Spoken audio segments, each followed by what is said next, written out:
So as we prepare for a conversation on racial equity and mobilizing inaction to action, I take this moment to recognize those who came before me. The land where I live and work is part of the treaty lands and territory of the Mississaugas of the Credit First Nations and the traditional lands of the Huron-Wendat and Haudenosaunee people. I extend reverence to the First Nations, Inuit, and Métis people who live, love, and care for these lands today and continue to fight for their right to justice and recognition. In reconciliation, we find ourselves propelled with the ability to connect and understand that we must not only imagine a more equitable future, but actively participate in creating one.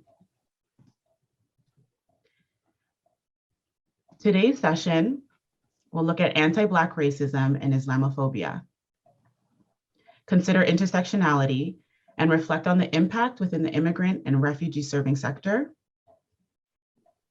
and society more widely. Within the context of the work we have done and continue to do in the sector, we use this as a reminder and call to action to maintain urgency in pursuing social justice.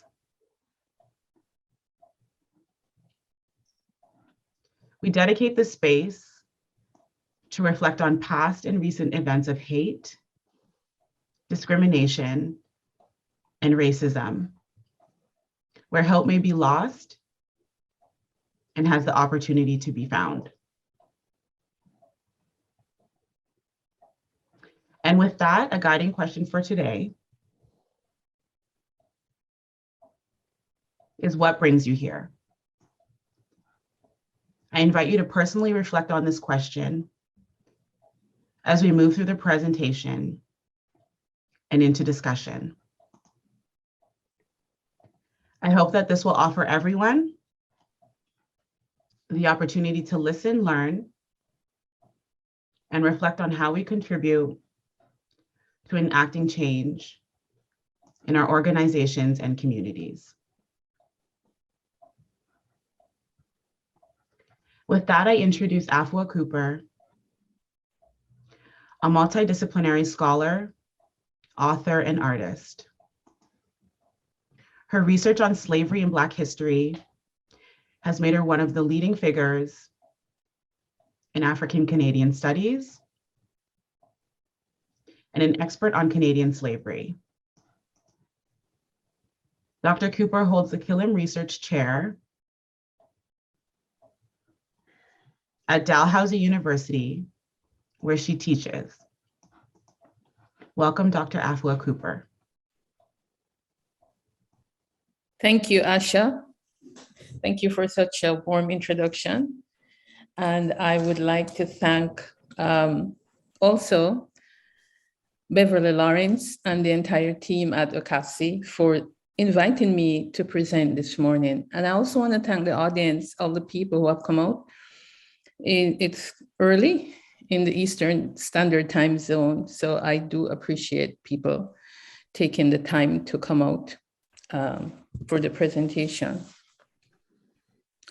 This is Black History Month, and even if it wasn't Black History Month, but especially because it's Black History Month, I would I do the African Ancestors Acknowledgement, and basically I honor the African ancestors, and to go back to the time before slavery, before the transatlantic slave trade, when our lives were fractured in an awful way.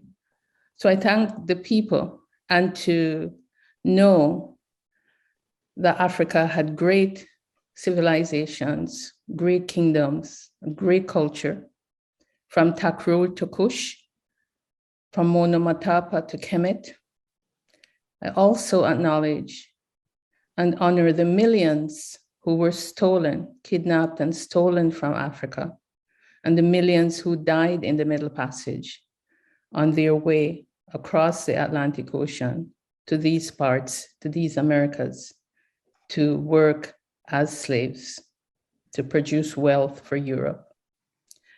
I honor and acknowledge all of them.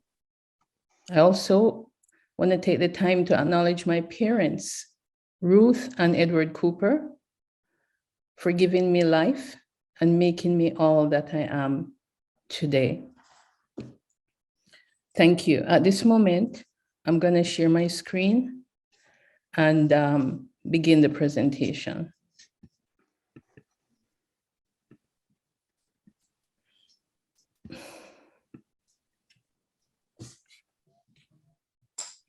So my task is to discuss this whole issue of anti-Black racism in Canada. I will focus on anti-Black racism. I know there will be a discussion on Islamophobia, but I want us to perhaps think of anti-Black racism in its totality. In its totality, where there are different intersectionalities that can be found under this rubric. But at the same time, to bear in mind, what is the defining feature? What is the defining quality? So we can have all the various intersections under the rubric of anti-Black racism, but there's something that makes it common to all of the intersectionalities. Anti-Black Islamophobia is one of them.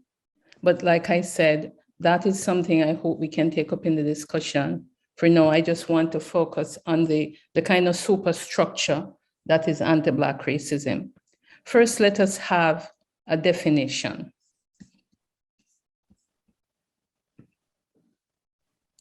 And this is from the Black Health Alliance. Anti-Black racism is defined as policies and practices rooted in Canadian institutions such as education, healthcare, justice, and I added immigration that mirror and reinforce beliefs, attitude, prejudice, stereotyping toward people of Black African descent. And it's the term is traced to, or the origins of the term is traced to Dr. Akua Benjamin of Rice University, or formerly, and it seeks to highlight the unique nature of systemic racism on Black Canadians. And it underscores the experience of slavery and colonization. So slavery and colonization is critical. We have to think of slavery and colonization when we think of anti-Black racism. This is from the Governments of Canada website. This is from Canadian Heritage, as it sought to define anti-Black racism. Prejudices, attitudes, beliefs, stereotyping, and discrimination that is directed to people of African descent in their unique history and experience of slavery, of enslavement. It's important to note that this anti-Black racism is deeply entrenched in Canadian institutions. That's why we talk about it as being systemic, as being structural. Anti-Black racism is either functionally normalized or rendered invisible to the larger white society. So we could think of something like commercials, beauty commercials, for example, baby commercials in which all the babies are white in that commercials. And in the past couple of years, we've seen a change in that. But when something is normalized that you don't even realize it. In medical schools, I mean, perhaps you guys have seen the discussion about the bodies that are used in medical schools as example of the human body, right? All white bodies. There was a big sort of, this image went viral of this Nigerian medical student in Eastern Europe. He's going to a medical school in Eastern Europe where he drew the baby in utero as a Black baby and the mother as a Black mom. People said, we have never seen an image of a baby in utero used in medical schools, used in health circles that was Black.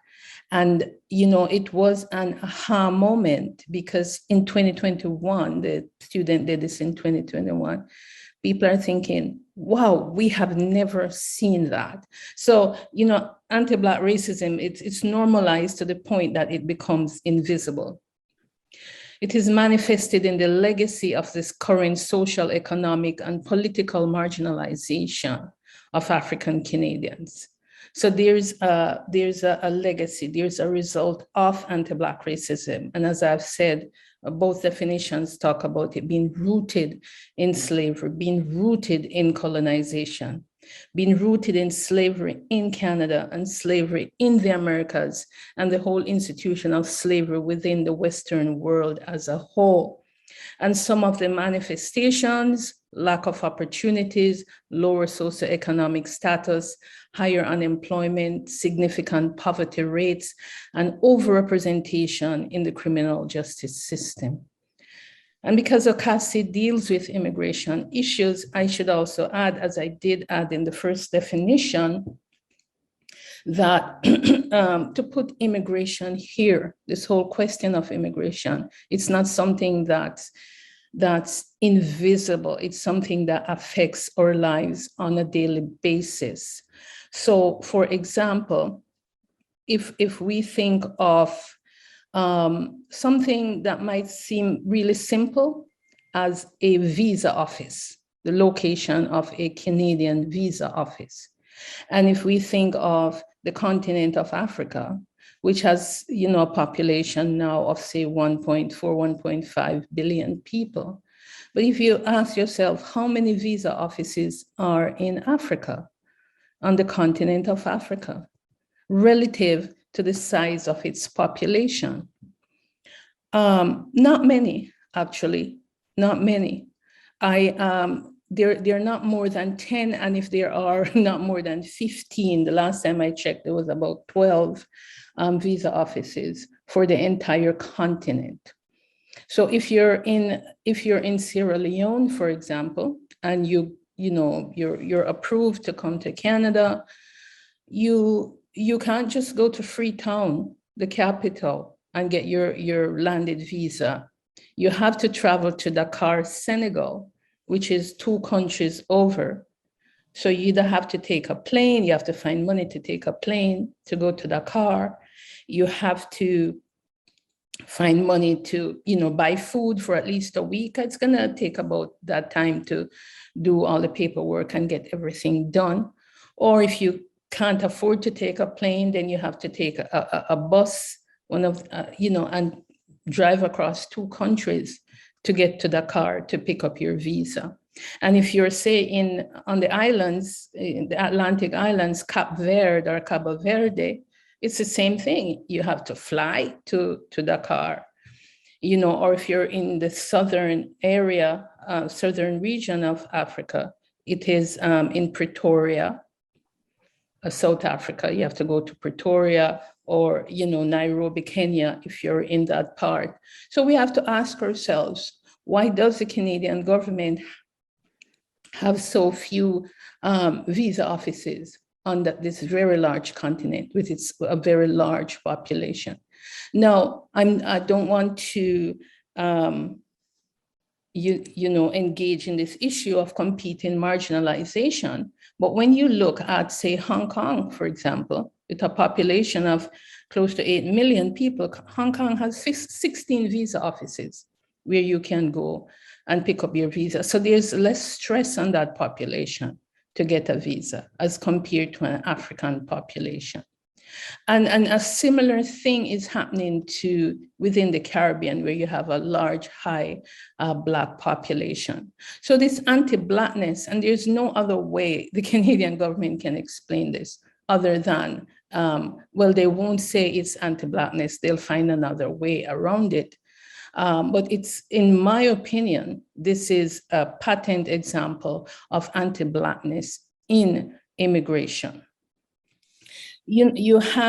I've organized several conferences in my lifetime, conferences which people have to travel from overseas. These are scientists. These are people who are, experts in their field. I remember organizing a Black Canadian Studies conference, and we had a delegation of about 5 people coming from Nairobi, Kenya. They never made it. They never made it. They never got the visa. These are scientists, these are social scientists, these are community workers, these are social workers. They never got the visa. The Canadian government turned them down. You know, they're coming for 5 days to a conference. And it's you know, when we invite people from overseas, we have to keep our fingers crossed, or we have to seize meaning, especially from Africa, for them to take to the embassy or the visa office. So it's an issue that affects us in our everyday life. It's an issue that, as far as I'm concerned, is part and parcel of the immigration process. Now, both the Canadian the government website and the one from the Black Health Alliance, the first one from the Black Health Alliance, it talks about anti-Black racism as being rooted in slavery and colonization.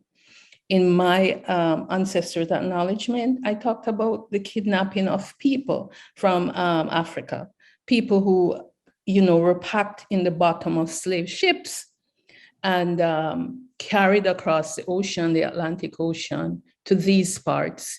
Something like 3 million of these people died on the ocean in the Middle Passage. Their bones, their bleached bones, littering to this day the bottom of the Atlantic Ocean. So I won't go in depth into the whole slavery experience because time does not permit it, but suffice it to say, people, men, women, and children were brought over the Americas to work on farms, to work on plantations for free. You know, slavery, your labor is taken for free, to make wealth, to create wealth for white people, to create wealth for Europeans, to create wealth for European descended societies like the ones we have, settler colonial societies, Canada, United States, Argentina, the colonies that arose within the Caribbean, South America, and Central America. And so enslavement within these parts lasted for at least 400 years. I'm giving a sort of global picture. Within Canada itself, yes, for a very long time, over 220 years, the enslavement of African people. Within slavery itself, within this whole process, you had these attitudes developing, these stereotypes, these justifications for slavery. And the justification rested on this ideology of white superiority or white supremacy and Black inferiority. Simply put, that was a justification for slavery. Blacks were enslaved or Africans were enslaved because they were inferior, because they were savages, because they were barbarous. And hey, there's a lot of them, we can just take them and make them work for us for free. And some of the proponents of these ideas that formed a bedrock of Western philosophical thought were important people, were leading thinkers in Western society. People like John Locke, Hobbes, Hegel, Immanuel Kant, Thomas Jefferson, founding father of the American state, and one of the intellectuals who helped to craft the Constitution. People like Halliburton of Canada, Thomas Jefferson in his book, Notes on Virginia, he talks about the natural inferiority of Black people. And he said they were irredeemable. They couldn't even be brought up to the human race because of their dark skin and their kinky hair, et cetera, et cetera. Note that Jefferson enslaved over 400 people on his plantations. He grew rich from Black wealth and from Black labor, from Black intellectual capital. Not only did he enslave over 400 people, he also bedded the women, the most famous one being Sally Heming, with whom Jefferson had children, and he never freed any of those children. So he got free people, he slept with the women, and slavery within the Americas part of its definition was that if the mother is a slave, then the child is a slave. So he got a lot of free slave from the women that he slept with. And imagine, so this man is sleeping with Black women, giving them children, enslaving the children, and yet he said these people are naturally inferior. But the point I want to make is how it became a mainstay, this idea of Black inferiority that came out of the enslavement process, became a mainstay in Western society, in Western thought. It pervaded every aspect of society, even after slavery was abolished.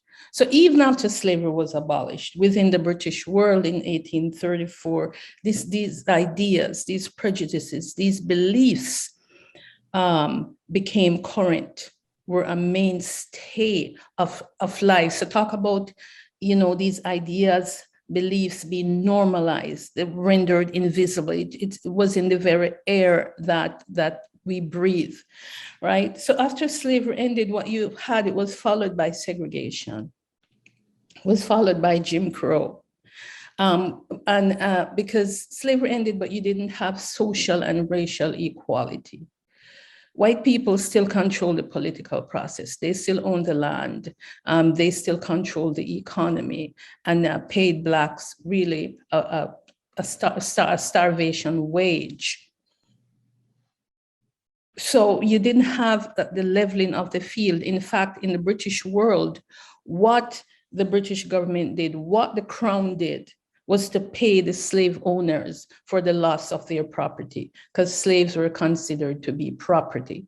So when the institution ended legally, the British Crown paid the slave masters 20 million pounds for the loss of their property. And these property that were slaving for them for close to 3 centuries did not receive 1 cent, nothing, zero, nada, nothing.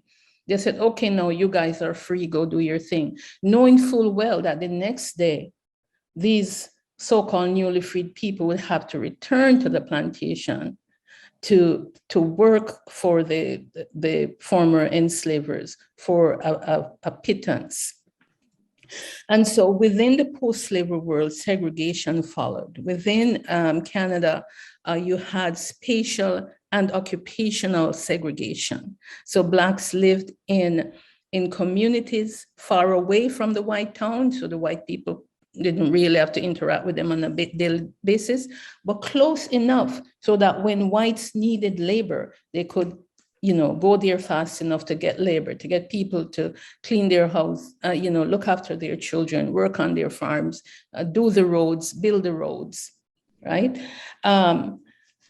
Well, in 1792, many of the Blacks in Canada, approximately 1,200, decided that they had had enough of that, and they picked up and they sailed away from Canada, from Halifax Harbor on January 15th, 1792, which makes it 230 years now ago. And they picked up and they left. They said, we're out of here. We can't take this anymore. We've done our best. We're going to a place where, as one of them stated, our children can be free and happy. And they sailed to Sierra Leone on 15 ships.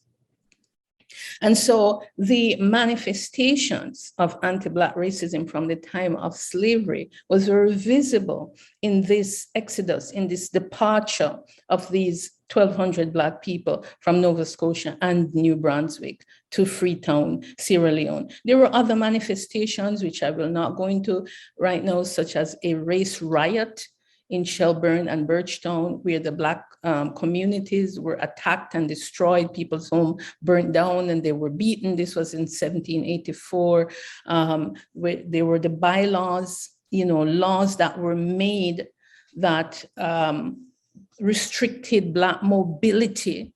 So the sundown laws, people couldn't be seen outside their house after sundown. All those laws and policies that were made, which were meant to curtail Black mobility. So this departure to Sierra Leone, and it's, I wrote an opinion piece in the Globe and Mail on the weekend about this. One of the questions I ask is, why do we as Canadians not know more about this issue or about this episode when 1,200 Black people said enough is enough, and they left Canada. Now I'm gonna jump ahead, and I'm gonna talk about the, with respect to immigration. So Canada confederated in 1867. We had confederation. 4 of the older provinces or colonies came together to form what we call Canada. But from the get-go, from 1867, our first prime minister, John A. Macdonald, he didn't want Black people to migrate to Canada. In fact, he said, you know, we don't want Blacks here. And the federal government embarked on a program from 1867, right back until 1967, by the way, that was designed to keep Black people out of Canada and to make Canada a white man's country. Yes, certainly other people of color were denied the opportunity of migrating to Canada, but there was a specific venom against Black people, as W.D. Scott, and he was the superintendent of immigration, as he said, Africans, no matter where they come from, are not among the races sought, and hence Africans, no matter what country they come from, are in common with other uninvited races not admitted to Canada. And I want you to know that Africans, he just means Black people, people of African descent. And W.D. Scott was very, very deliberate as a superintendent of immigration. The people who he was referring to actually were coming from the United States. They were African Americans who wanted to migrate to Canada because the Canadian federal government had issued this invitation to Americans to come to Western Canada, you know, after the defeat of the Indigenous people and the Métis people in the 2 rebellions, you know, on the West, invited Americans. And they didn't think that Blacks would want to take up the invitation. So W.D. Scott was referring to African Americans, and he was also referring to West Indians who were coming on, you know, on the other side of the country, on the Atlantic coast, coming up from the Caribbean to the maritime provinces. And there's all kinds of anxieties around the Black body, all sorts of ideas and thoughts, which begs the question, why were they so anxious about outside Blacks coming into Canada when there was already a Black population living in Canada for the past, let's say, 300 years? And so when the various shenanigans that they carried on with in the House of Parliament to prevent Black people from coming in, it wasn't working. A few hundreds were still making their way across the border into Emerson, Manitoba, and from on the side, British Columbia coming in through Washington State. The government of Canada passed something called an order in council, which prohibited any immigrants belonging to the Negro race, which race is deemed unsuitable to the climate and requirements of Canada. It would not be the first time the government, whether it's a federal government or a provincial government like Nova Scotia and Alberta, use the climate card. They said that, you know, Canada is too cold, Blacks can't take it. And so here they played the climate card. And it was, you know, Wilfrid Laurier was a liberal government that was in power at the time. And this is more, you know, the archival manifestation of this document, approved August 12th, 1911. And here's something from one of the newspapers in Alberta. Woman utters protest against Negro invasion. So, you know, a few dozen people crossing the border into, from Emerson, Manitoba, then taking the train further west, getting off at Calgary, going up to the side of Edmonton. You know, it provoked this hysteria from the white population. A few dozen people were thought of invading Western Canada. Dr. Ella Singe, who was a leading feminist at the time, makes appeal for all women. Now, which all women is this newspaper talking about? She wasn't talking about Black women. Province is powerless to stem the dark tide.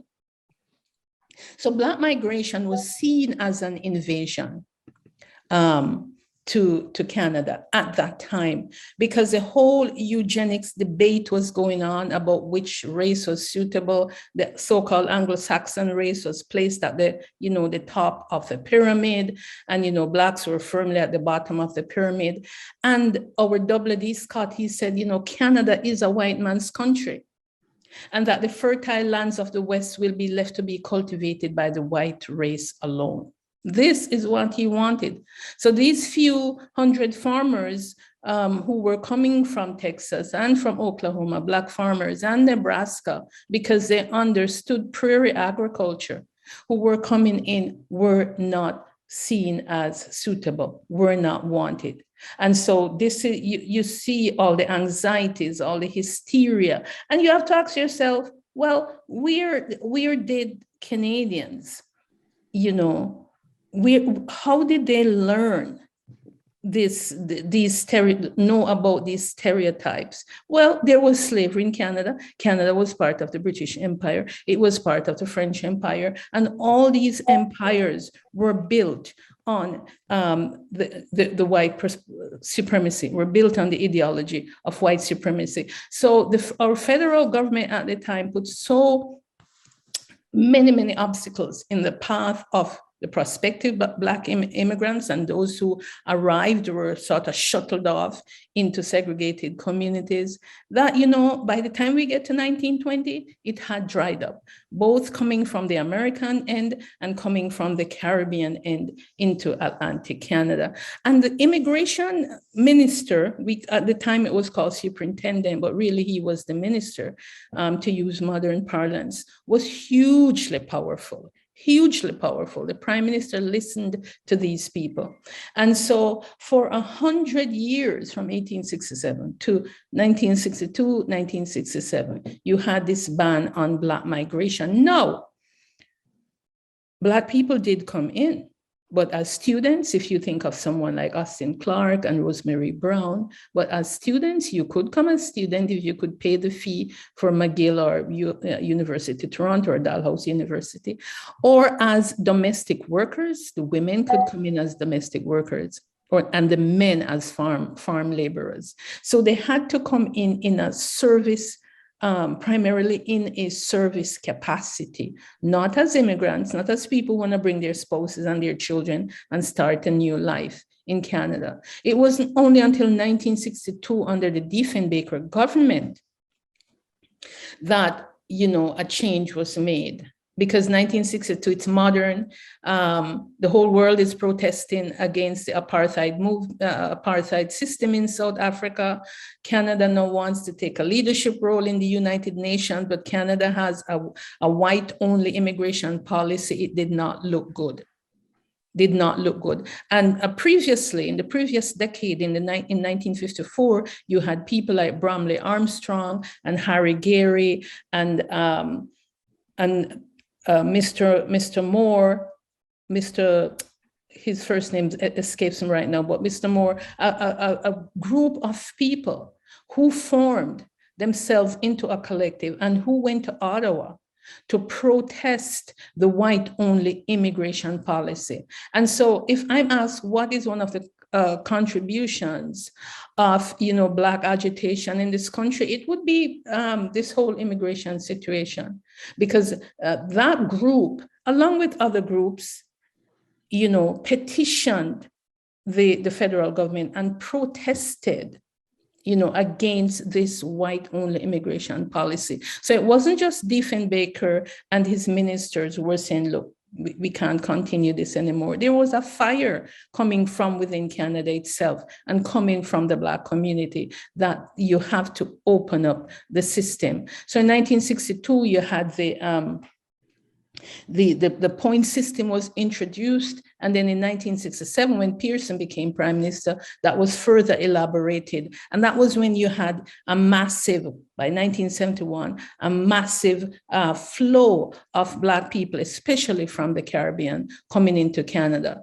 But it was a brain drain situation, if you will, because just like with the domestic scheme, you had domestics coming here who had university degrees, who were professionals, but the only way they could get into Canada was to work as domestic. So with the point system now, you had to speak one of the official languages, you have to have a grade 12 education. Guess what happened? You had engineers, accountants, medical doctors, university professors, all applying to come to Canada.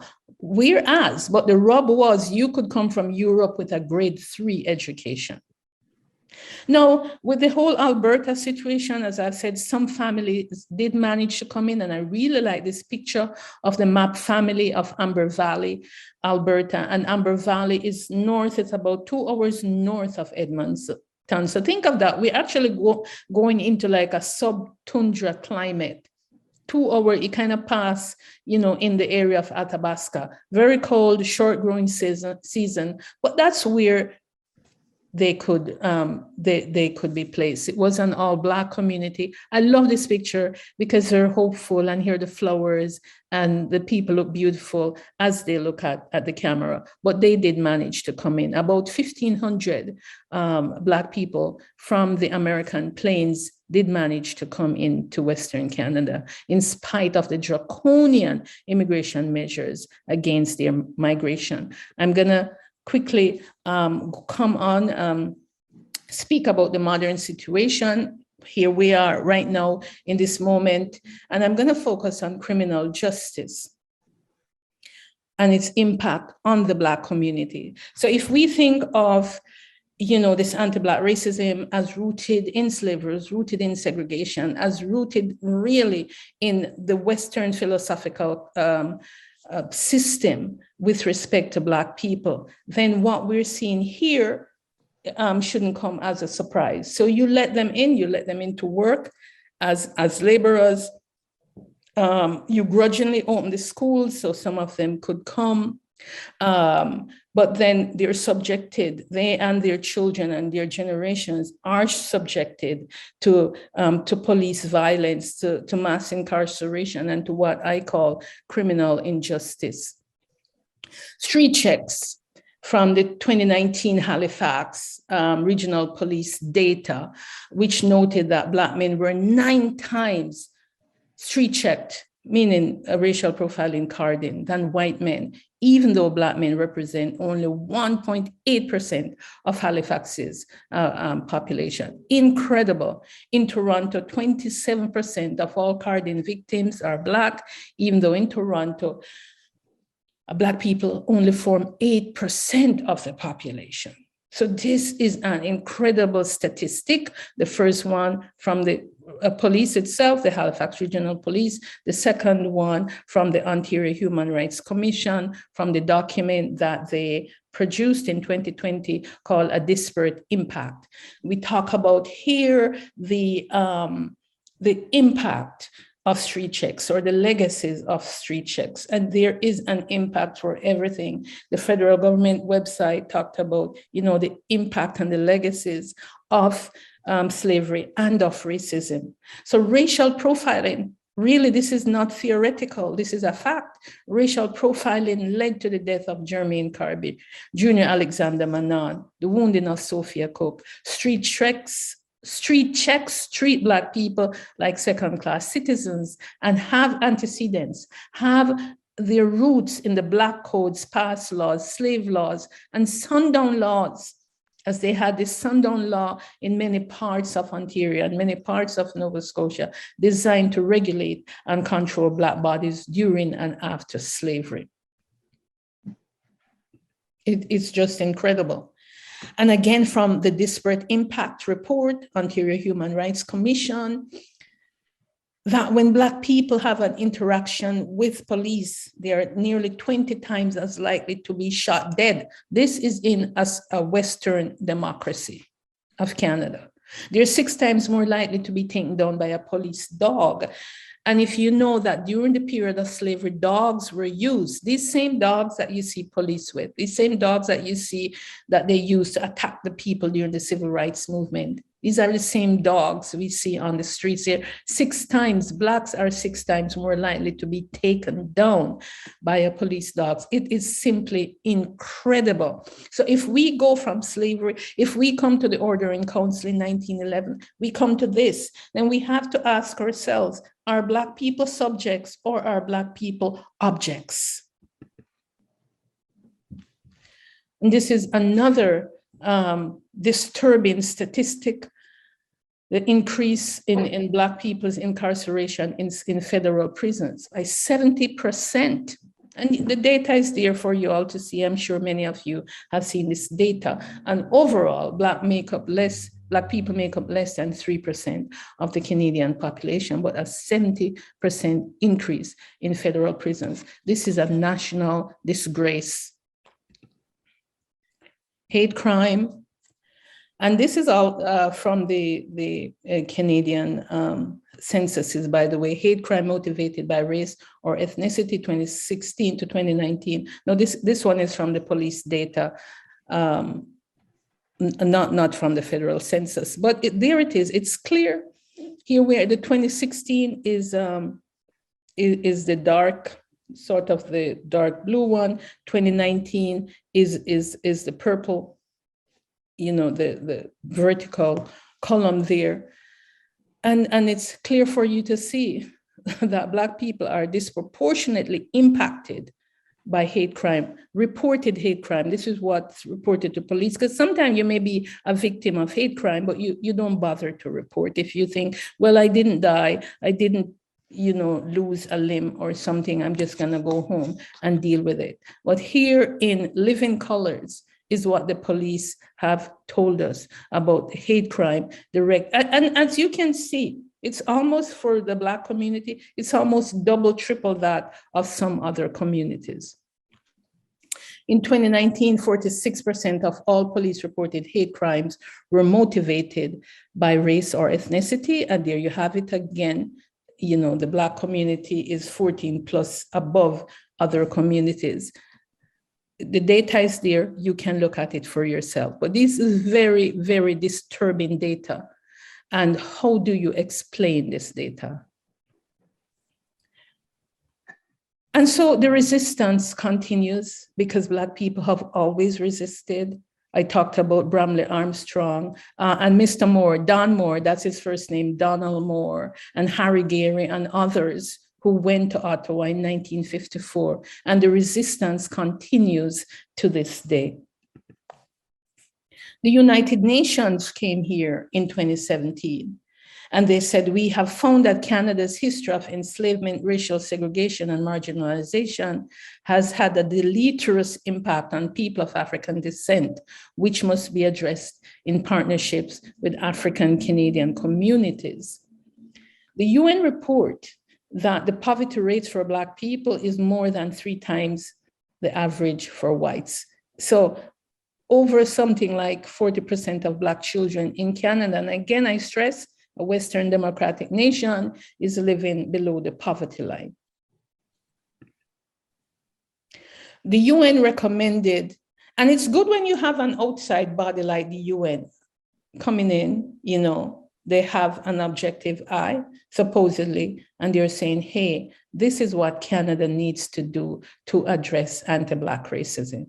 Apologize for slavery, consider reparations for historical injustices, discontinue the practices of street checks, another form of racial profiling. And in this, I have to honor the memory of Dudley Laws here in Toronto, because Dudley Laws was at the leadership of the protest movement to end racial profiling and to hold police accountable, address anti-Black racism in the criminal justice system, collect the relevant data, and create a National Department of African Canadian Affairs to represent the interests of African Canadians. And I'm asking, and I'm saying, these are my recommendations. All sectors of society must commit to ending anti-Black racism. Each organization must build capacity in this regard. Each organization must embark on an educational campaign to bring awareness and consciousness to this issue. Each organization must address anti-Black racism intersectionalities, for example, being Black and Muslim at the same time, and shining the spotlight on anti-Black Islamophobia. And finally, what measures have OCASI put in place to address anti-Black racism? And I know that you guys have, Asha mentioned it earlier in her talk, but it's a question that I'm still putting out there to go in people's consciousness, not only OCASI, but all the other, all the other agencies and all of the agencies in society. It is important that we address anti-Black racism, that we address, anti-racism, if we are to live within this space called Canada as fully fledged human beings, if we are to think of ourselves as subjects and not objects, if we are to have new generations of children, new generations of people coming up, and in order that their self-esteem must be built, in order that they're able to actualize themselves as people. Haven't gone much into education. Education is critical, but we know the high dropout rate among Black children all across Canada, which again, is a national disgrace. And I'm gonna end by saying, when Black people are thought of and are seen as full-fledged human beings, then only then this problem will be resolved. And I thank you very much. And I look forward to the discussion.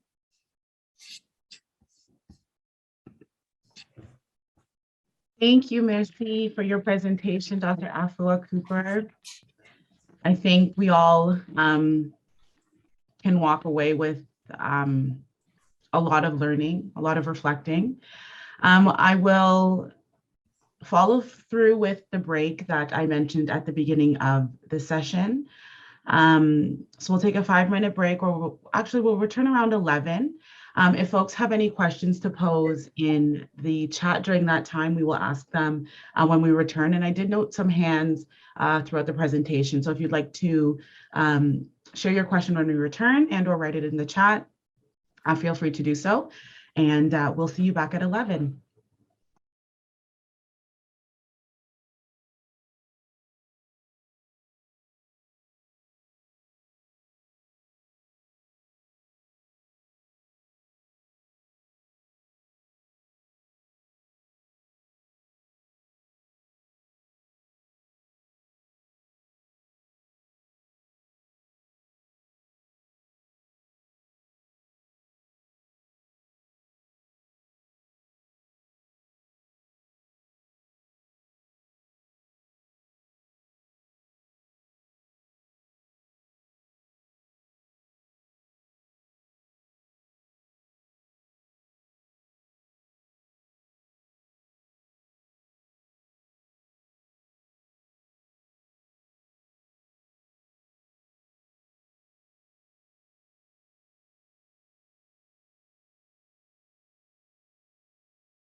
Great, welcome back, folks.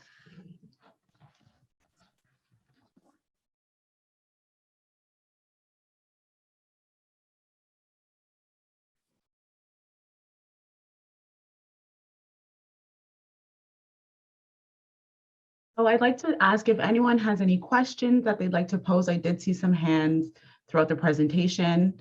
If you'd like to raise your hand and or post it in the chat.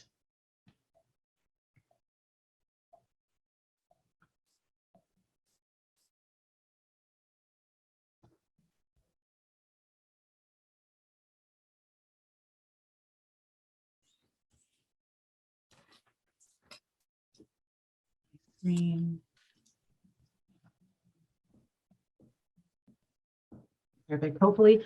So Dr. Afua Cooper, I have some questions for you.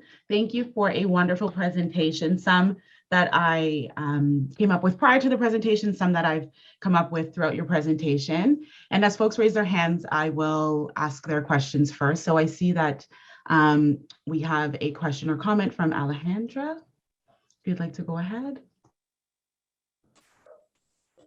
Good morning. Thank you for your presentation, Dr. Cooper. It was disturbing, true, and the pieces of newspapers that you show is beyond what I imagine about Canada. I think for those who are working in the sector and we are new to the country at the same time, it is going to be a long journey to figure out how being a colored person, a newcomer, and support to disrupt or dismantle anti-Black racism when we don't have as much privilege as other communities. And I just would like your advice, like how can we start? Like in my organization, 90% of us are newcomers, people of color, but we don't have the tools, the concepts to work towards anti-Black racism, against anti-Black racism. Yes, what do you recommend? Yeah, thank you, Alejandra. I think the first thing one can go to is to which organization are you working with, or which agency? Because in one of the recommendations, I talked about the agency making a commitment to addressing anti-Black racism. And so, for example, if you are a member of OCASI, OCASI has a template, has an infrastructure, or certainly people that can guide and advise you on how to go in about addressing anti-Black racism in your group. But the commitment has to be there first. It's not enough that we put up an EDI statement on our website and hope that will do it. It won't do it. The commitment has to be there. And we have to work, all of us, we have to work hard at addressing this. Nowadays people talk about uncomfortable conversation. It's a term I don't like, because I always say uncomfortable for whom, right? Black people have been uncomfortable since the first person stepped off the slave ship 400 or 500 years ago. Some people are trying to replace that uncomfortable conversation with brave conversations. And so in brave conversations, I think we can find a commitment to addressing this. Your points are well taken, because we're here.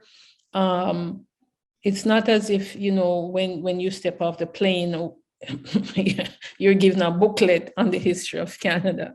And if you are, it's usually a very sanitized version of the history of Canada. It ends with living happily ever after.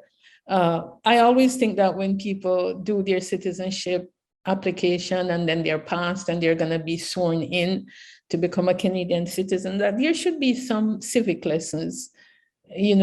Civics are important.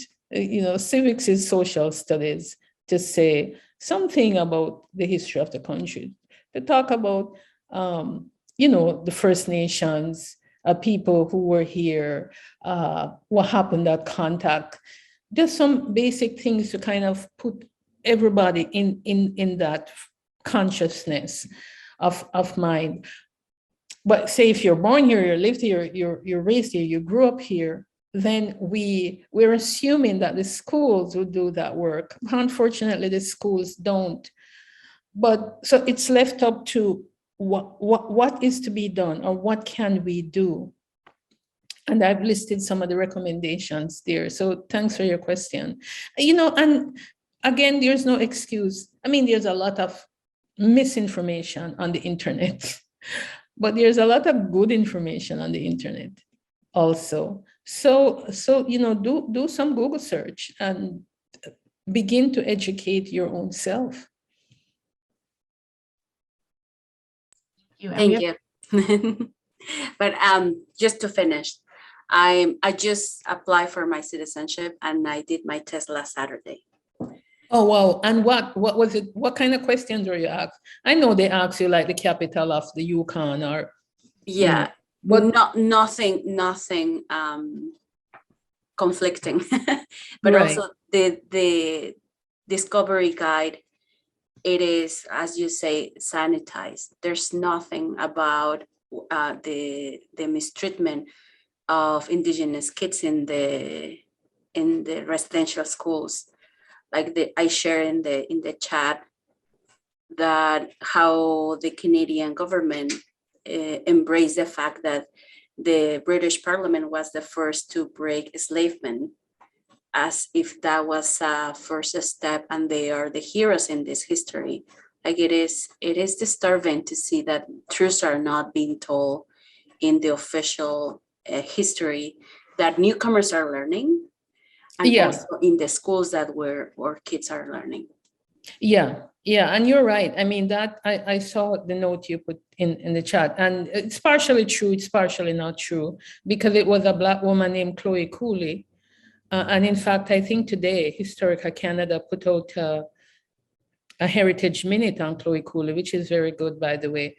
But it was this woman who was sold across from Niagara Falls, Ontario, into Niagara Falls, New York. She was a slave. She was sold across the international border. It was because of what happened to her that Simcoe was moved to pass this anti-slavery legislation in 1793. But Simcoe wasn't really an abolitionist, because he didn't abolish slavery in Upper Canada or in Ontario, same place. He his government banned the importation of new slaves, but he wasn't really an abolitionist, because after he left Ontario and went back to England, then they shipped him out to Haiti, where the Haitian Revolution was going on, and he was heading the English troops in Haiti. And one of their mandates was to bring back slavery to Haiti. So here's this man who was supposedly trying to end slavery in Upper Canada, gone off to the Caribbean to reestablish slavery. And every nation has its national myths, right? Myths really meaning foundational stories. Nothing is wrong with that. But there comes a point when you have to really look at these myths, look at these foundational stories and say, how can we do better? You have people who are taking their citizenship test, you have schools. I'm not saying put gore detail after gore detail in the document. No, but there's a way you can just make some little facts, put it there and leave it, and maybe a teacher can take it up with the group or but to have this kind of sanitized history, it's simply incredible. But it also perpetuates the violence. It also perpetuates the violence against the very people who are rendered invisible in these texts.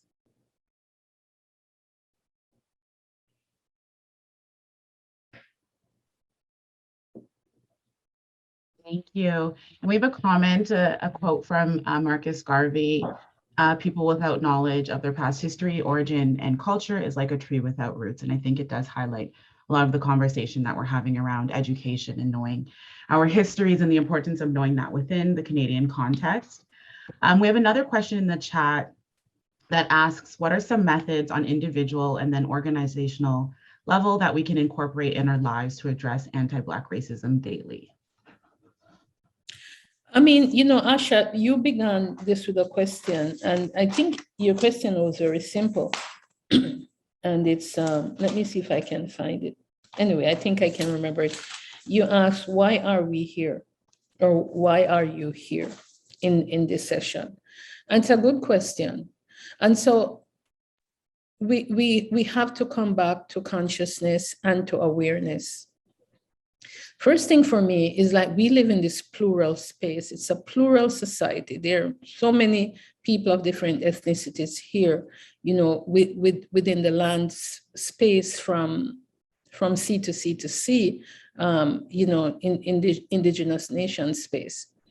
And so we have to ask ourselves, what kind of society do we want to build? When we get beyond our own desires. So, you know, you have your family here, you want them to be educated, you want to live in a nice place, you want to eat nutritious food, all of that.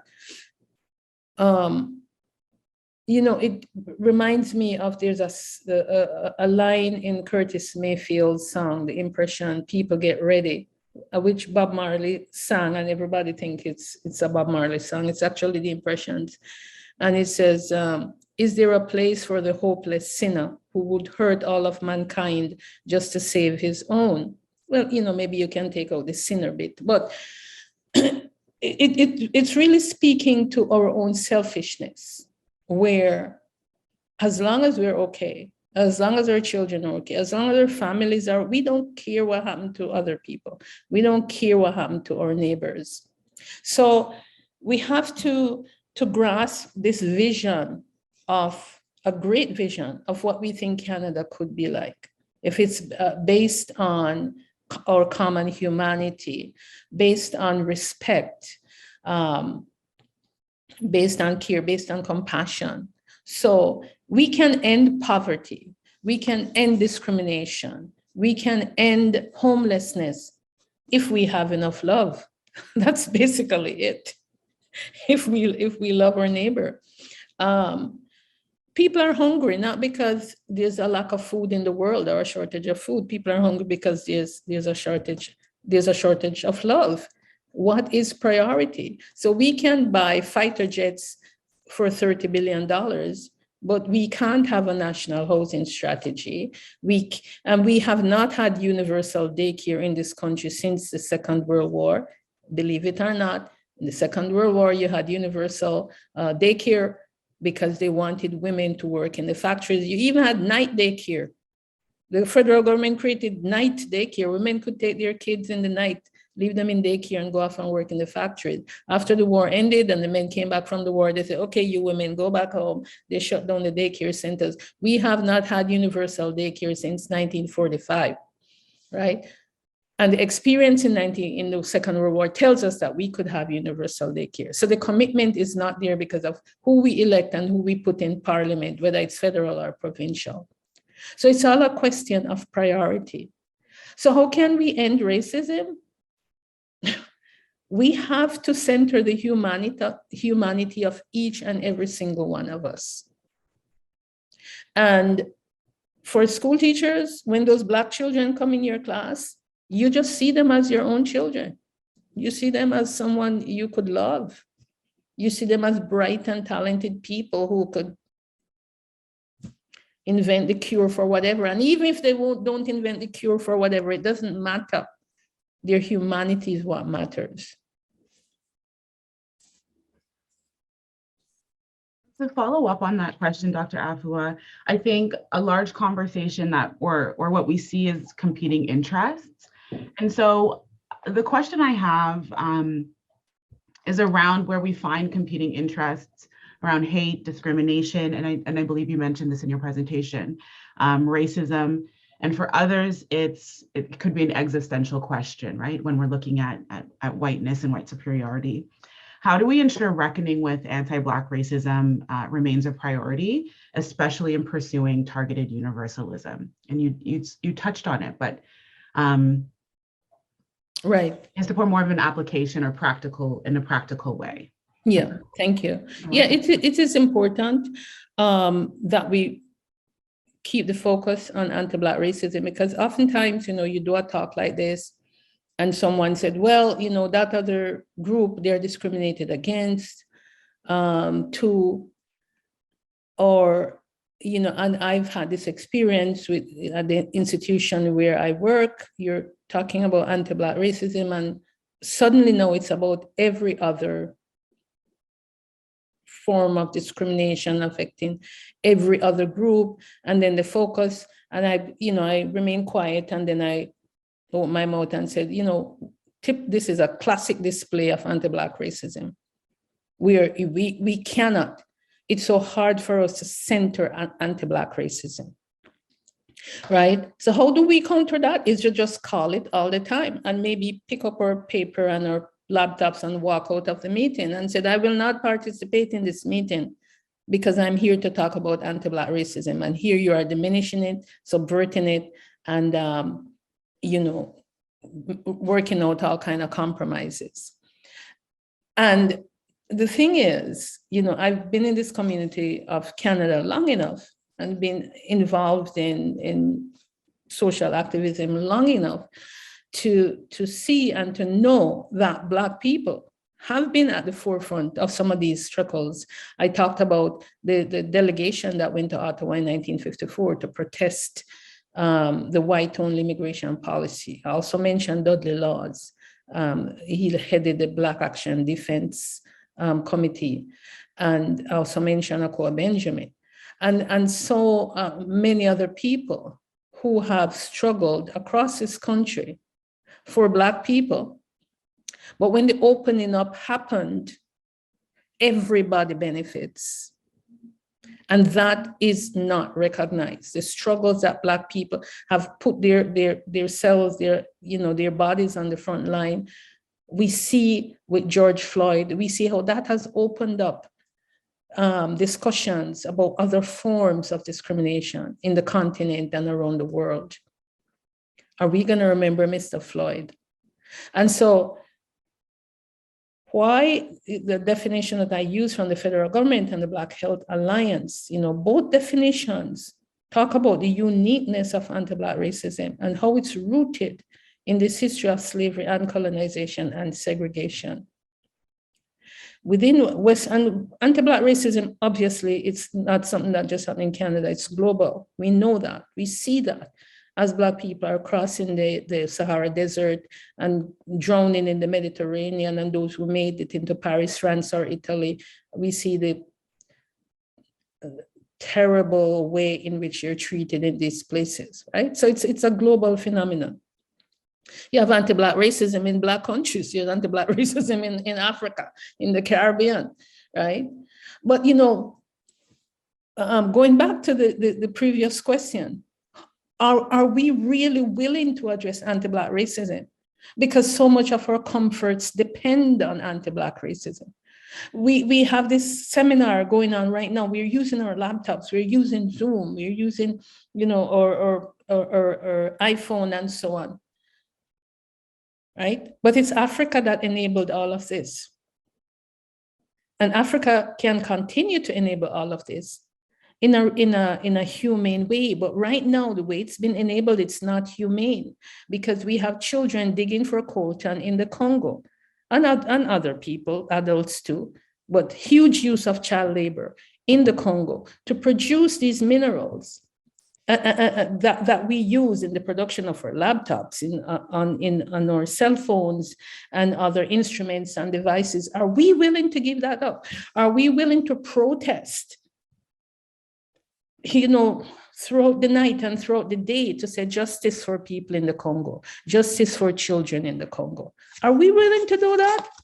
That's a way to address anti-Black racism. Are we willing to give up our comforts? I don't think so.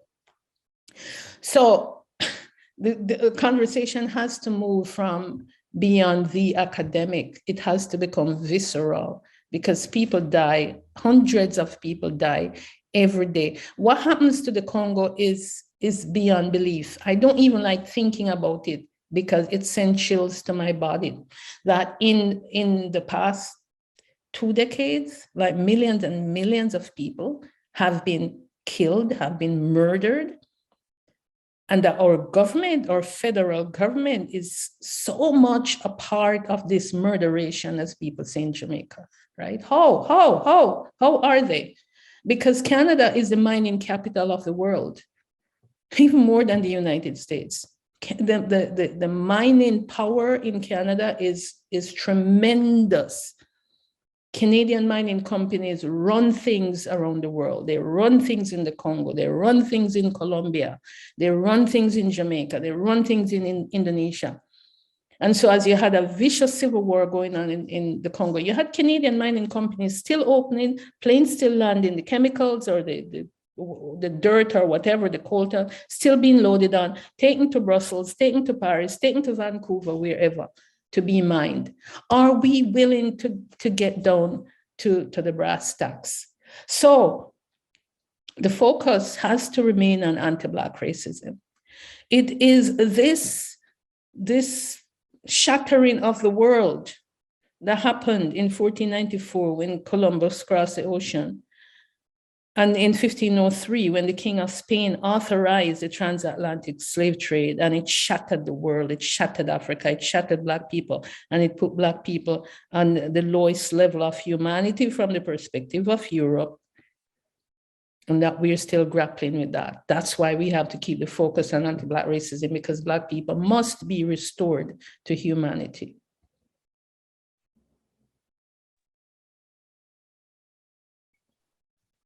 Thank you. We had a question from Charmaine. I'd like to. Oh. No? Yeah, hi. Hi. Thank you so much, Dr. Afua Cooper. Really, you are, you have so much to say about anti-Black racism. You're so knowledgeable. I just really appreciate all the hard work you're doing in bringing this invisible Black history visible. I know that it's not very easy. I just went to a talk. I don't know if you know Dr. Wilburn Hayden. Yeah, I know Wilburn. Yeah, and I just did a session with him talking about all the work that he has done to reveal the history of slavery in Canada, which is a daunting task. So I could only imagine your research was probably, of course, very daunting, because in Canada, as you know, we want to be polite and not have this history of slavery on our, you could say, in our past, as you said, a national myth. Having said that, you know, during BHM, Black History Month, we like to talk about Black accomplishments and the history of Black people. And unfortunately, as you could hear, some people have said that we have whitewashed Canadian history. Canadian history has been whitewashed. We are totally invisible in just a regular sphere of the education system. And we don't know about our own history, especially what our Black civil rights movement looked like. At our organization's Community Race Relations, we're promoting a film by the National Film Board called Journey to Justice. And that's a really just a synopsis. It's about an hour long, totally recommend for people to watch. It just talks about the civil rights movement here in Canada, because I don't think people know about that. They're more familiar with what's happening in the South. So having said that, just all the things that you've said, like what kind of society do we want to build? My question has to do with EDI. And it's more than, you said, more than making a statement, EDI statement. It's more than, it's having those brave conversations, and I really like that. I wanted to coin that term. My question is, what do you see as how to bring EDI, because EDI has to be more than the statement. How do you get that EDI to focus more on anti-Black racism, bringing it, making that more visible in that conversation? Because I feel that with EDI, it's more of just making people feel good about that they're doing something, when in fact, it's not necessarily making a change or making a difference in our society. Yeah, thank you, Charmaine.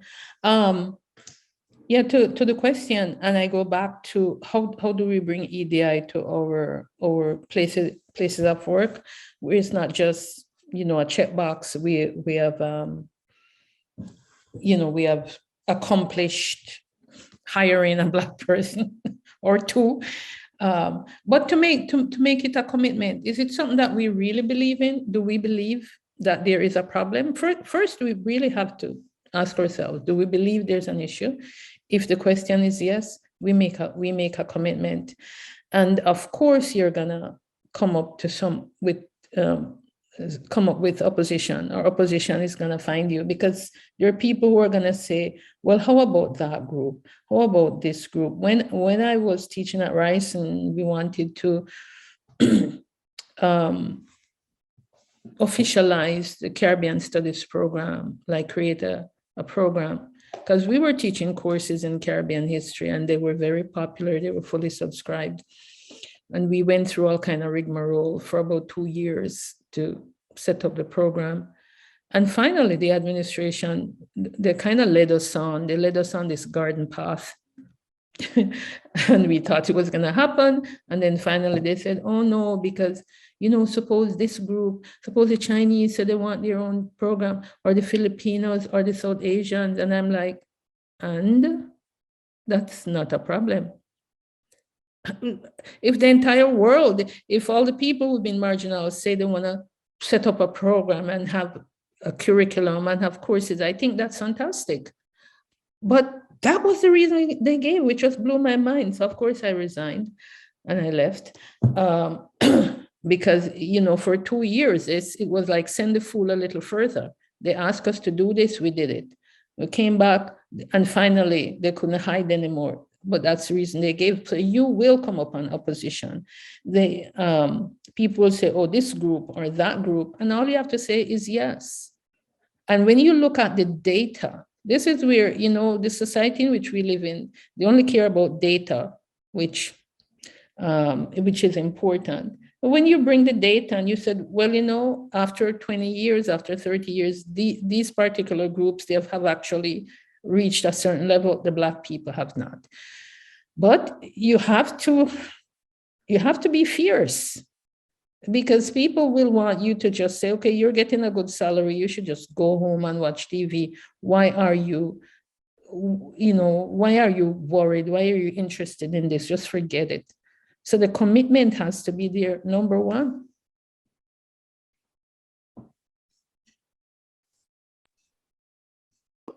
Thank you, thank you so much for that. The problem, like being a Black person, it is difficult. You know, you say to be fierce, but the problem is your job, there's a potential that your job could be on the line. Yeah, right? Yeah, absolutely. You know, and so that makes it difficult to really challenge that within like your professional job that you have. So you're more likely to be muted than to really come out, because you, at the end of the day, you need that job, right? It is true. It is true what you say. It is true what you say, and this is where I think finding allies,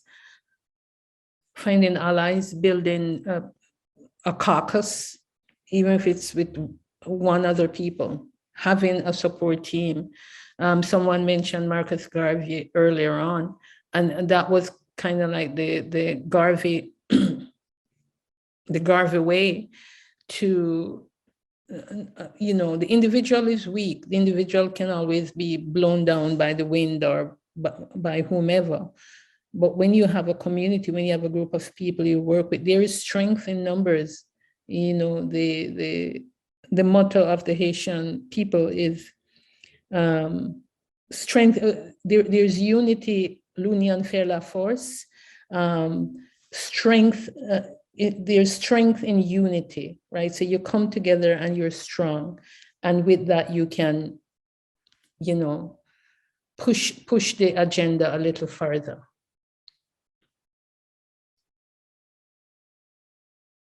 So that would be my advice, to seek collaboration, to build bridges, to make alliances.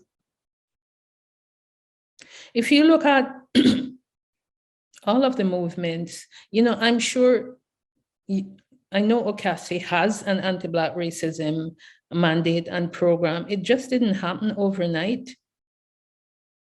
It just didn't happen because of one person. It took a collective of people to make that happen. When you look at the various civil rights group, you mentioned the film, The Journey to Justice. It's an excellent film. I use it in my teaching on the Canadian civil rights movement. But in that film, it shows it. It provides a template. It provides a path, right?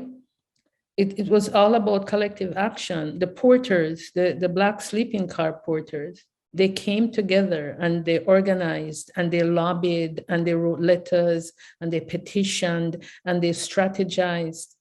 Sure, they had leaders. Every organization, you know, has to have a leader, or a group of people who are in that leadership position. But it was through collective actions that they accomplished so much, including, you know, helping to open up the immigration situation, and also with respect to labor and employment practices.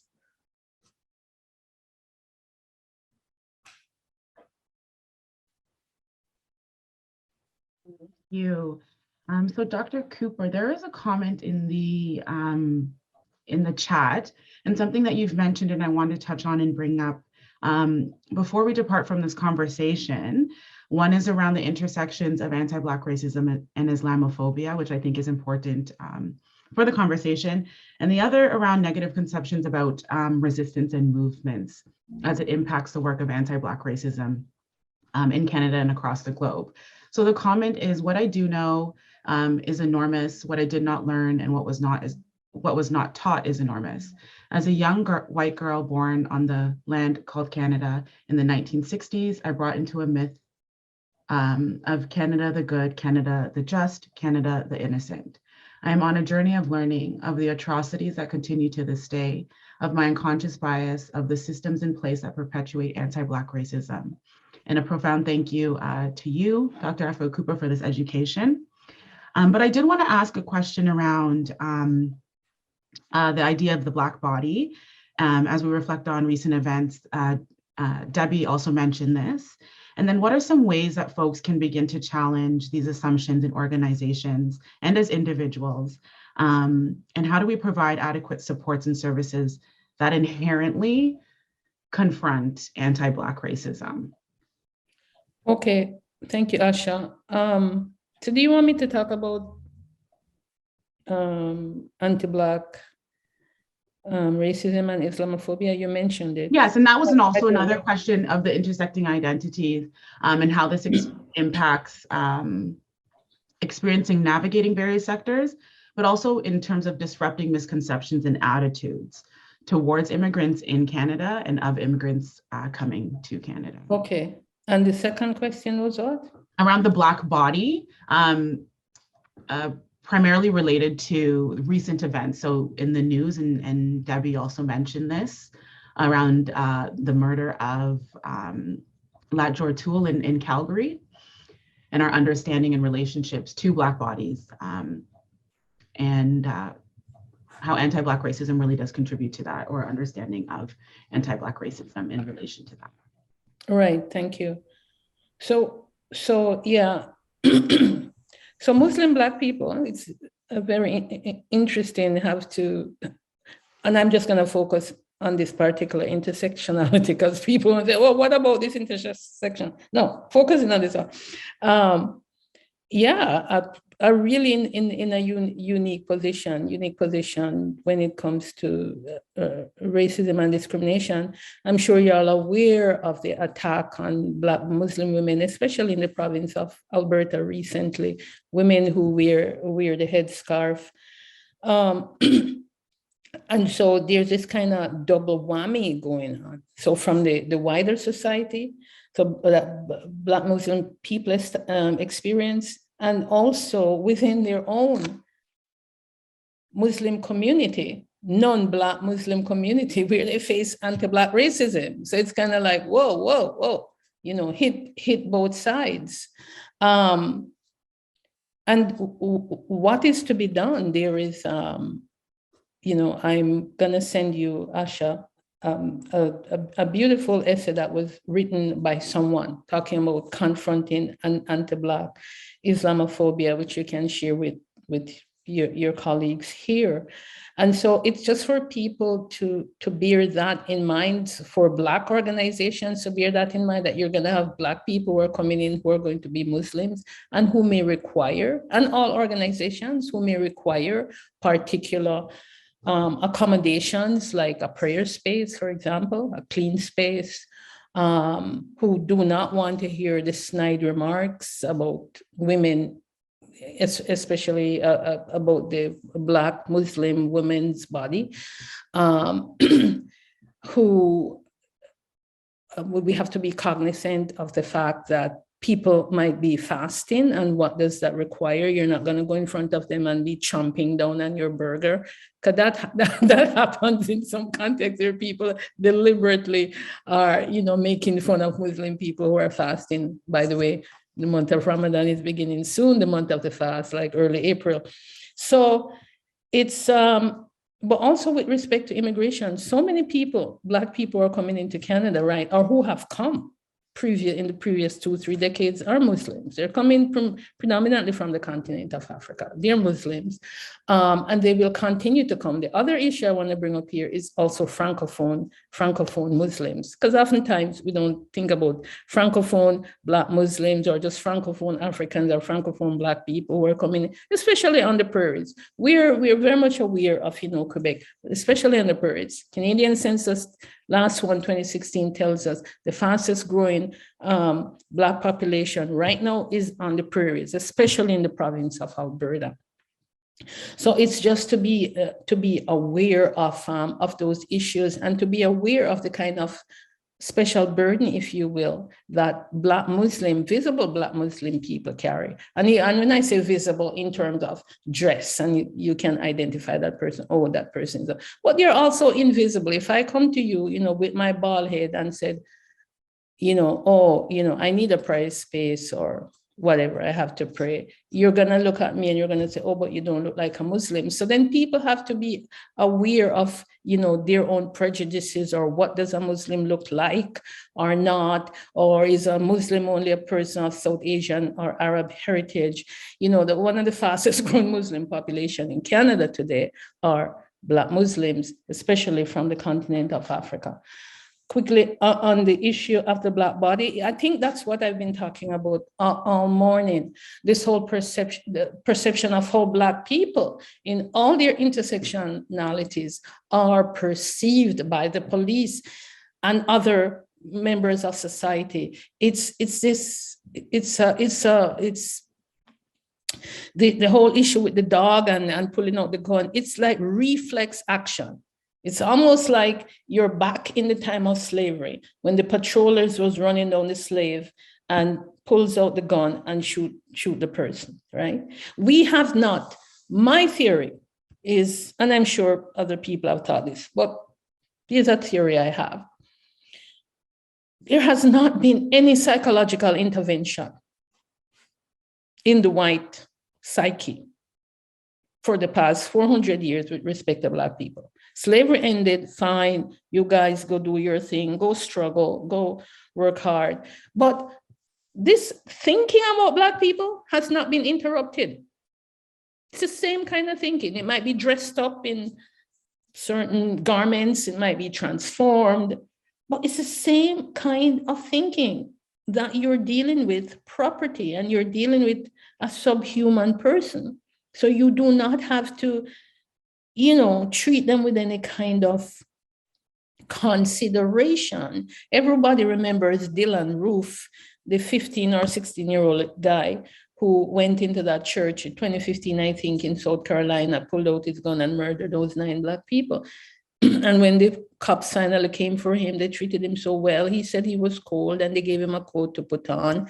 And the detective stopped at Burger King or one of those fast food places and bought him a meal because he said he was hungry. This man just murdered 9 people. It is incredible. So the cops who went to arrest him, perhaps when they looked at Dylan, they said, oh, he looks like my son, or he looks like my grandson. Poor kid. What drove him to that? He had just committed a heinous crime, but they humanized him. Now compare that to George Floyd, for example, or to the young man in Calgary. This thing that goes off in people's mind, if a Black guy shows up at your door, he could be from Amazon and he's knocking and you see this Black guy and he's not light skinned, he can't pass for white, he's Black, he's dark, he's melanated. Like, what's the first thing that comes to your mind? This tall Black guy showing up at my door. And then he knows what's happening. He knows. So he kind of pumps up his chest so you can see the Amazon icon. Maybe you have to sign for it, or it's a Canada Post. And he said, Canada Post, you have to sign for it. And if you hesitate, he'll probably just leave it at the door and go away. So there's this thing in people's psyche. It has not been interrupted. And until we can interrupt that, OCASI, I'm going to say you have to have the downfall of white supremacy. That's it. The downfall. Are we going to engage in another march for that young man who lost his life? Are we? We should. We should actually, if that's what it takes. If that's what it takes, it's just incredible. So all I'm saying is that the Black body has been cast out of humanity, and that's why we're seeing what we're seeing.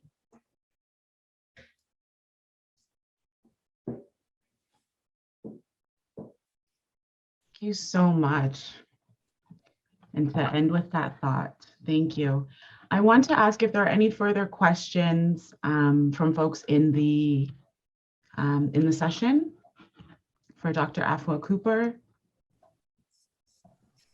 Hi, my name is Sophie and I'm a service provider. I'm wondering, some of my co-workers who maybe a lot of them because of shift work are not able to join us in person. Is this recording, will it be available for some people who can then watch it later?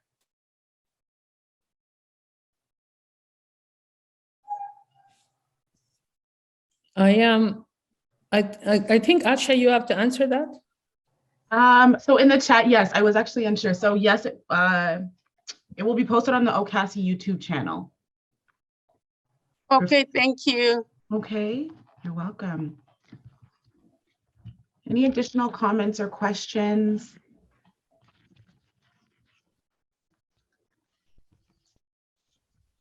Hello, I have a question. Sure. I have seen that bad experiences with the Black community get stuck easily in the head of people. How can we help overcome those experiences and avoid stigmatization? Okay, thank you. I mean, we have to hold our media accountable. I'm taking it, maybe you're referring to media reports. No. I'm talking about personal experiences. Okay. Well, you just have to, not just have to, I take that back, because, any personal negative experience is that it's negative and it traumatic, potentially traumatic. You have to think of, again, Black people as human beings. And maybe I should flip that around and say, Black people have negative experience every single day with white people and other non-Black people. But maybe it is stuck in our consciousness, in our energy field as trauma. Perhaps it is. But that doesn't stop us from interacting with them. Some of us are even married to white people or non-Black people. When we go home, do we abuse our non-Black spouse? I don't know, hopefully not. But, you know, so I'm gonna spin around the question to you. White people have hurt me a lot, especially when I was going through graduate school. I don't come out hating white people. So it is, I think I want you to answer that question yourself.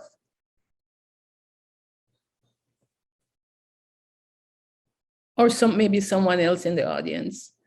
But it is a good question. It's an excellent question because it can form like it can create this template or a lens through which you're gonna see all experiences with Black people.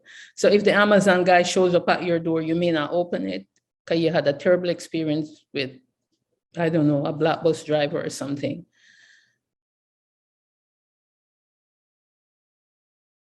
So does anyone want to take an attempt at answering that or shining some light on that? It is an important question. Hi, can you just repeat the question again, please? I've lost the train of thought on that. I think she's saying, how do you make a negative experience with a Black person not stuck with you so you see all your future experiences with the Black community through that lens, through a negative lens? Thank you. Exactly. That's exactly what I was asking. Yeah. So Asha, you wanna take? We have a few hands actually. Okay. Yeah, Flora and then Nazanin. Yeah, thank you for giving me this opportunity to share my 2 cents. I think I try to look at it from a broader lens. As a human being, often our reaction and thoughts are governed rather by our ego rather by our soul. So whenever we experience something negative, we tend to generalize that to the nation, to race, to religion, and then we react accordingly. So one thing that helps me is that I look at the world as a human body, and each part of that human body is precious, has something to contribute, and that reciprocal interaction that bonds us together is more precious than that one incident. So the same way I give opportunity to my own children and my family members to rise up to their best, I do that with any negative interaction I have with anyone, because I also could do something wrong to someone and I deserve to be treated differently and be given another opportunity. So I just would like to say there are a lot to learn from one another rather than being stuck into one incident and make that a pattern of our thoughts. Thanks. Yeah, thank you for that. What's the name of the person who just spoke? Flora. Flora, thank you, Flora, for that. That was brilliant. That was brilliant. Thank you. We also have 2 other hands, Dr. Afua Cooper, Nazanin and Sizwe, if they wanted to add their thoughts. Thank you. I think that's a great question. And Flora, thank you for your answer. It's the same when someone has a bad experience with a trans person and they decide that all trans people are bad or this way or that way, or like a Muslim person is this way or that way. Like, we have a tendency to stereotype. And I think because of the social messaging that we've been getting, we're primed to stereotype certain group of people and not other groups of people. So for example, with white people, we give a lot of nuances and we don't generalize that, for example, because Trump was American, that all Americans are like Trump, but for example, when Iran has a bad president, they just kind of like assume the whole country is messed up. So it's kind of the same thing that I think there needs to be a conscious effort into catching ourselves stereotyping. So one bad experience, and then we generalize it to all folks who somehow we categorize in the same way. So like one person might treat us bad and they might be a Black man. And then we just attribute it to them being a man and also being Black. So I think catching ourselves doing this stereotyping and actually developing the awareness. And what I have found very helpful is to deliberately expose myself to nuanced stories. I think there's a really nice TED Talk talking about several stories and several narratives. When we're bombarded by stereotyping messages, like from media, from news, from movies, from series, I think we need to go out of our way to actually reading and consuming culture and material that tells different stories, tells different and diverse stories. Either it's whoever is the targeted population, if it's like Black women, if it's Black people, if it's people with disability or disabled people, if it's visibly Muslim people, if it's visibly queer people, whoever that is. I think part of us remedying that is actually like getting to know people from those communities and exposing ourselves to diverse and nuanced stories that actually tells the truth, so that we're not stuck with one narrative in our minds and then just kind of like apply it to every situation. Yeah, thank you. And what's your name? Nazani. Nazan, thank you very much. That was wonderful too. We have a few more minutes. And I think all of this is in the context of,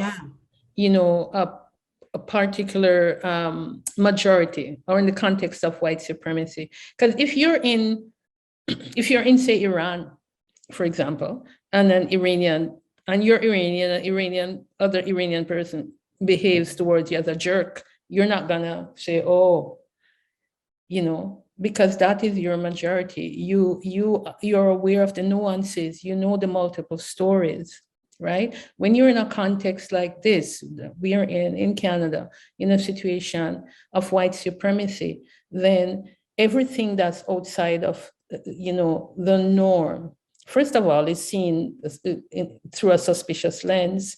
Everything that's other now becomes, in a negative interaction, becomes hyper-othered. So you fail to see the nuances. You just can't, especially as the two previous speakers related just now, when all of this is reinforced by negative depiction of this particular group on television and in other forms of popular media. My question is because I work with immigrant families, and when we you work in what? Sorry, I didn't get that. With immigrant families, refugees, newcomers, and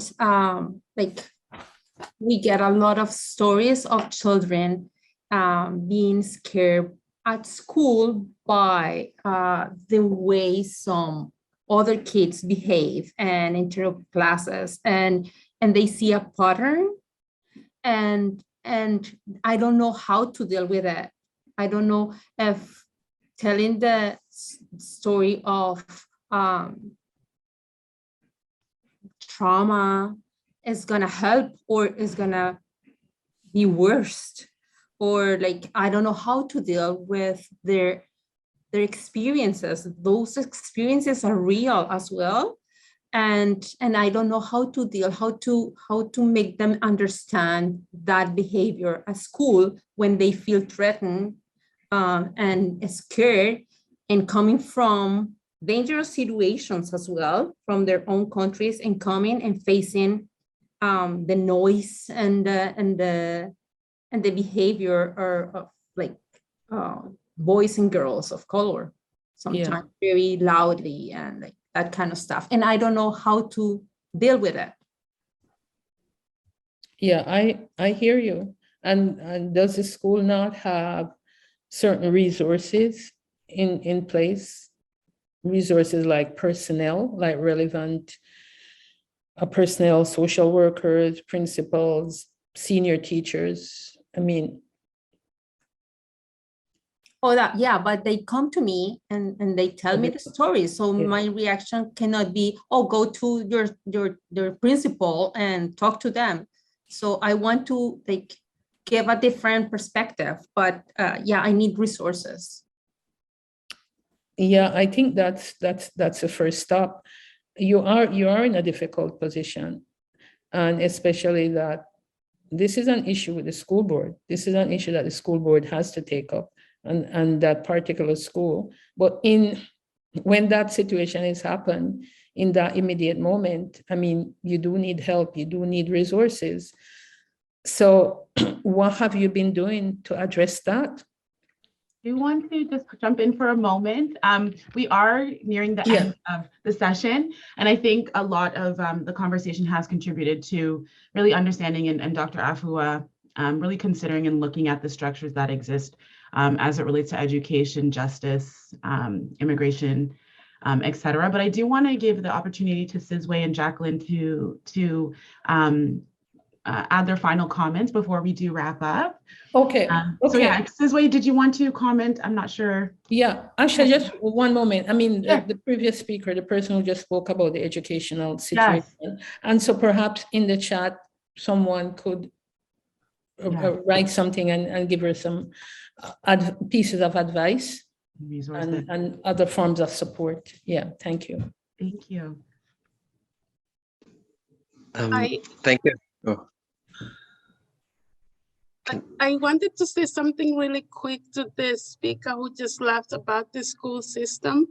If I, sorry, can I get your name? Is it Sophie? Sophie, yes. Sophie, are you able to write that in the chat just because we are nearing the end of time? Okay. The speakers did have their hands up just so that we can, if we have a few minutes afterward, we can definitely stay on and finish that conversation. Okay, thank you. Thank you. Dr. Afua Cooper, I just want to say thank you so much for this important conversation today. I did want to ask you specifically about your response as to what is needed to address anti-Black racism. And you mentioned an end to white supremacy.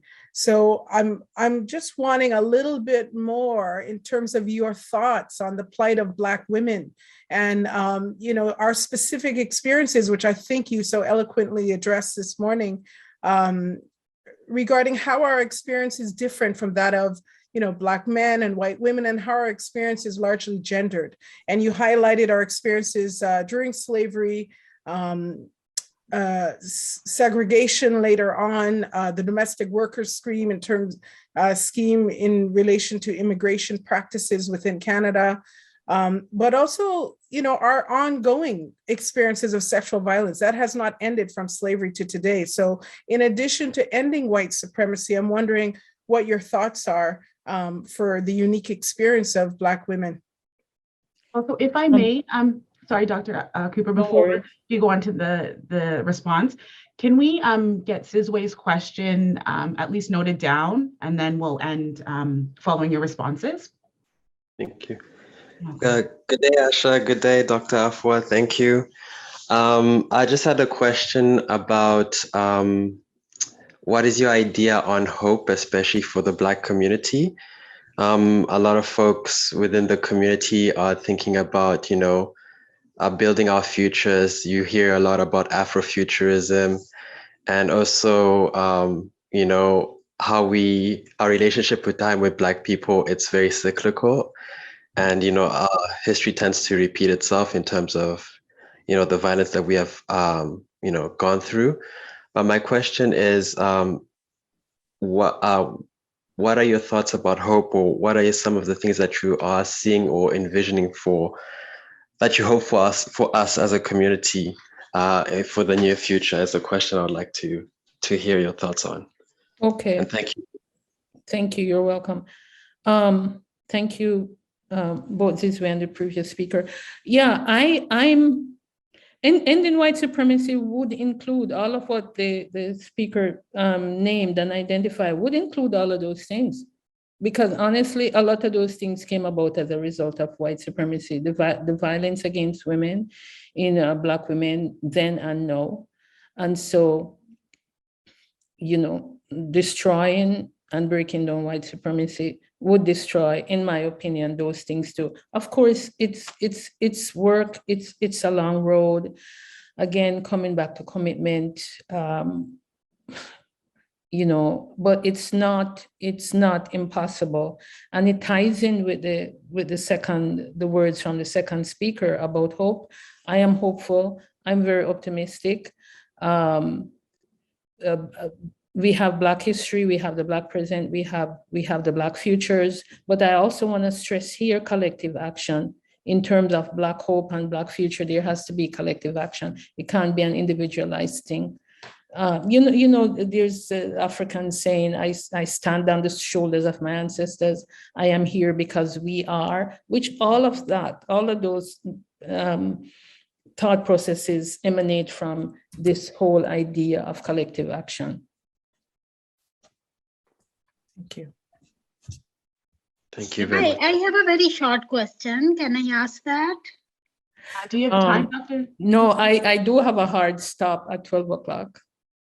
But maybe it's something that you could put in the chat and the folks at OCASI can send to me through an email, or they themselves can deal with it. Okay, sure. No problem. Thank you so much. And I want to thank everybody for this. It was amazing. Thank you. Thank you, Dr. Cooper, for your insights and guidance in this enlightening conversation, and to OCASI for organizing the webinar, and to everyone who participated in today's session for your participation and contributions, including the interpreters and translators.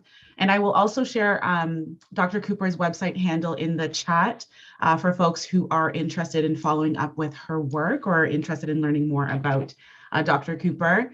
And I believe in wrapping this up, I think a great way to end is to really reconcile with our own truths in our own lives as we work and move toward pursuing social justice and liberating really the lives and freedoms of others.